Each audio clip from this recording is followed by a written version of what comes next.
Bismillahirrahmanirrahim. Assalamualaikum warahmatullahi wabarakatuh. Perkenalkan, nama saya Wisnu Fajri Ristanto, eh, S1 PJJ Akuntansi, Universitas Siberasia. Kali ini saya akan mempresentasikan tentang standar akuntansi keuangan di Indonesia sebagai pemenuhan tugas ujian akhir semester ganjil tahun ajaran 2024-2025 dengan mata kuliah teori akuntansi bersama Ibu dosen Ibu Yohanisa Aisanafi SE MSAK. Baik, yang pertama adalah pertanyaannya, jelaskan yang Anda ketahui terkait 4 pilar SAK yang ada di Indonesia atau standar akuntansi keuangan. Meliputi SAK internasional, SAK umum, SAK EP atau etap, dan SAK EMMK.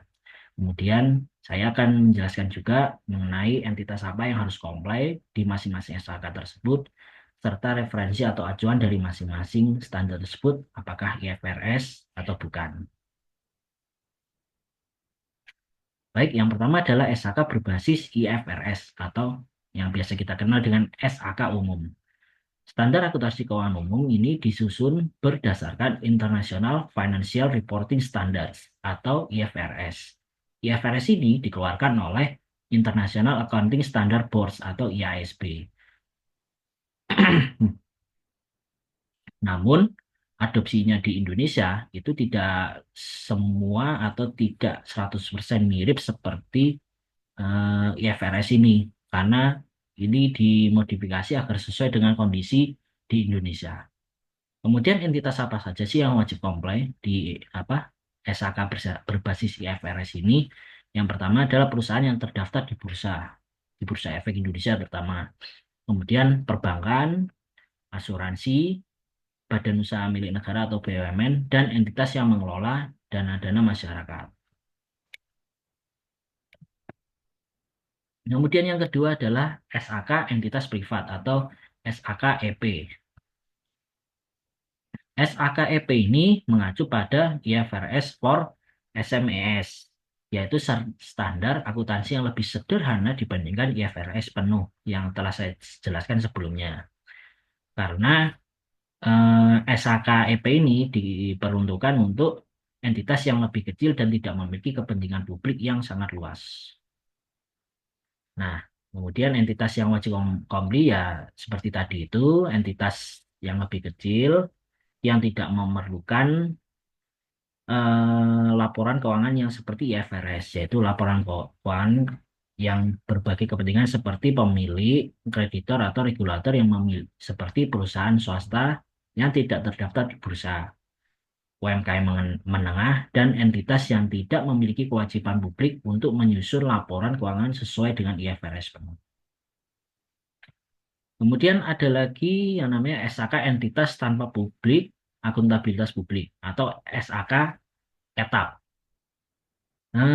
SAK etap ini sebenarnya lebih sederhana dari SAK umum dan SAK EP dengan pendekatan berbasis biaya historis dan lebih sedikit pengakuan nilai wajar dan tidak secara langsung mengacu pada IFRS, tetapi lebih berbasis pada prinsip akuntansi umum yang disesuaikan. Nah, SAK yang entitas yang wajib comply dari SAK etap ini sebenarnya saya jelaskan dulu bahwa sejak tahun 2025 ini SAK etap itu sudah digantikan dengan SAK EP. Jadi sebenarnya SAK etap ini sama dengan SAK EP. Gitu.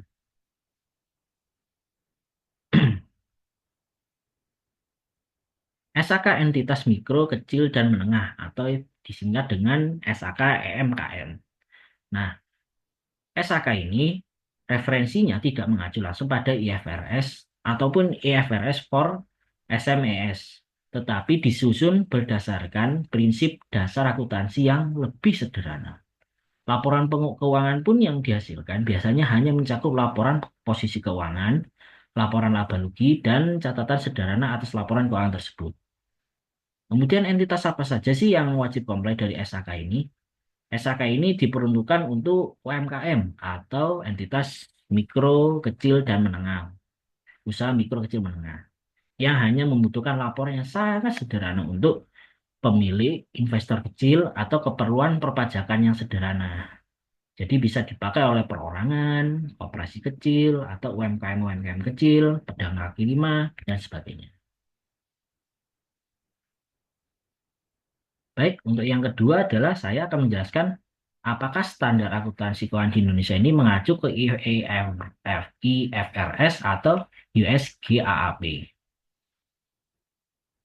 Acuan standar akuntansi keuangan atau SAK di Indonesia ini telah saya sebutkan sebelumnya mengacu pada IFRS atau International Financial Reporting Standards yang diterbitkan oleh IASB, bukan mengacu pada USGAAP.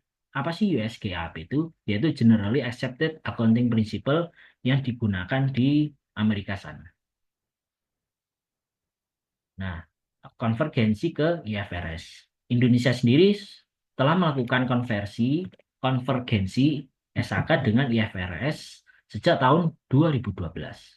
Meskipun belum 100% identik, SAK di Indonesia ini disusun sedekat-dekat mungkin dengan IFRS dengan beberapa modifikasi disesuaikan dengan keadaan di Indonesia.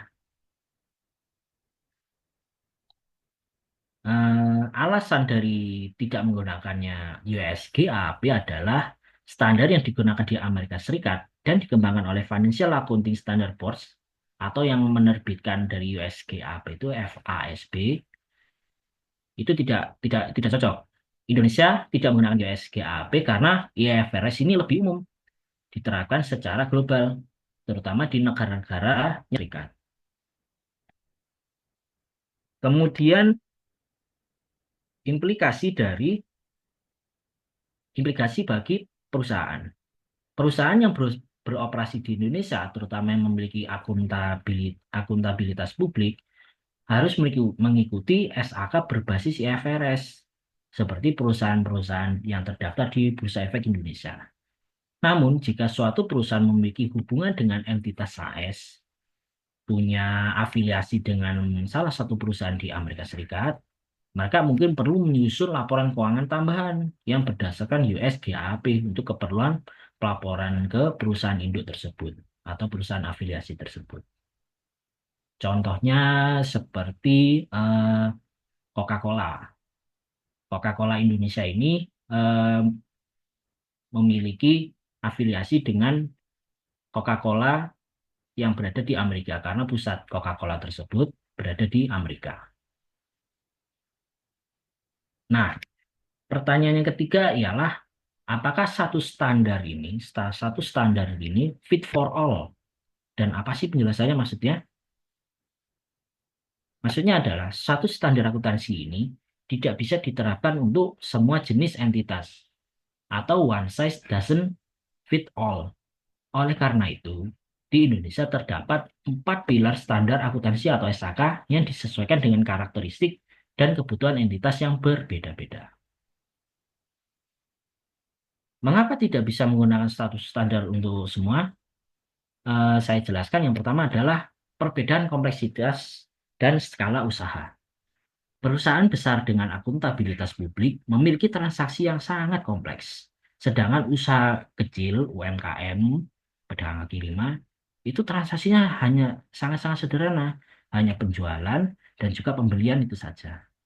Kemudian yang kedua adalah perbedaan kebutuhan pemangku kepentingan.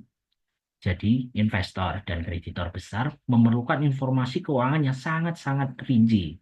Oleh karena itu, dibutuhkan SHK IFRS seperti yang di Bursa Efek karena akan dilihat oleh semua lapisan masyarakat. Sedangkan untuk UMKM sendiri atau UKM itu lebih banyak berinteraksi dengan bank dan pajak. Dan itu sangat-sangat sederhana, hanya laporan keuangan biasa saja.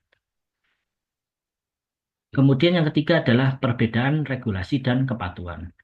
Perusahaan publik harus mematuhi regulasi dari OJK.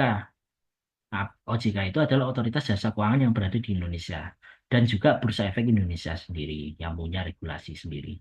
Sedangkan UMKM tidak memiliki regulasi pelaporan yang kompleks. Jadi perusahaan-perusahaan yang go public seperti yang terdaftar di Bursa Efek, BUMN dan sebagainya itu wajib mematuhi aturan yang diterbitkan oleh OJK dan juga BI tadi itu tersebut. Lalu bagaimana sih solusi SHK yang berbeda untuk jenis entitas-entitas yang berbeda itu tersebut? Nah, berikut adalah tabel yang saya sajikan. Jenis standar ini memang ada 4 pilar tadi yang berada di Indonesia, yaitu ada SHK umum, SHK EP, SHK ETAP. Nah, yang sekarang kebetulan tahun 2025 sudah digantikan oleh SHK EP dan SHK EMKM. Dan berikut juga yang sudah saya jelaskan entitas-entitas yang menggunakan SHK umum seperti perusahaan akuntabilitas publik, perusahaan yang go publik, BUMN, kemudian SHK EP ini lebih ke entitas privat, jenis UMKM menengah dan perusahaan swasta besar. Kemudian SHK EMKM ini lebih ke UMKM kecil, pedagang kaki lima, karena laporannya sederhana, hanya laporan keuangan dasar. Nah, pada pertanyaan ketiga tadi, satu standar tidak bisa cocok untuk semua entitas karena perbedaan skala usaha, kebutuhan pemangku kepentingan, dan juga regulasi. Oleh karena itu, di Indonesia memiliki beberapa standar akuntansi yang berbeda yang telah saya sebutkan sebelumnya untuk memastikan setiap entitas menggunakan standar yang sesuai dengan kebutuhannya. Sehingga perusahaan-perusahaan kecil misal tidak diberatkan dengan IFRS yang sangat-sangat belibet dan ribet. Dan IFRS tersebut kan kompleks ya. Baik, sekian presentasi dari saya. Terima kasih. Wabillahi taufiq wal hidayah. Semoga bermanfaat. Wassalamualaikum warahmatullahi wabarakatuh.